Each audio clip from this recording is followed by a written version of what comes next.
ஈர்க்கிறவராக இருக்கிறவரும் இனியவருமாக இயேசுவின் நாமத்தில் உங்கள் யாவருக்கும் என் அன்பின் வாழ்த்துக்கள். எல்லாவித சந்தோஷத்தினாலும் சமாதானத்தினாலும் உங்களை நிரப்புவாராக. ரோமர் 15:13 பரிசுத்த ஆவியின் பலத்தினாலே உங்களுக்கு நம்பிக்கை பெருகும்படிக்கு நம்பிக்கையின் தேவன் விசுவாசத்தினால் உண்டாகும் எல்லாவித சந்தோஷத்தினாலும் சமாதானத்தினாலும் உங்களை நிரப்புவாராக. நாம் சில நேரங்களில் மனம் தளர்ந்து நம்பிக்கை இழந்து போகின்றோம். நம்முடைய வாழ்க்கையில் அப்படிப்பட்ட நம்பிக்கை இல்லாத நேரங்களிலும் அவரே நமக்கு புதிய நம்பிக்கையை கொடுக்கிறார்.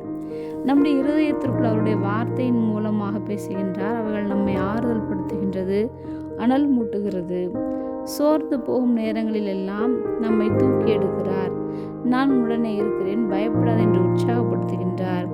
பரிசுத்த ஆவியானவர் நம்மை பலப்படுத்துகிறார். நம்முடைய துக்கம் மாறும், கண்ணீரும் மறையும். நம்முடைய காரியங்கள் எதுவானாலும் அது மாறுதலாய் முடியட்டும், நன்மையாய் முடியும் என்பதை விசுவாசித்து அவர் தருகின்ற சந்தோஷத்திலும் சமாதானத்திலும் நிறைந்திருப்போம்.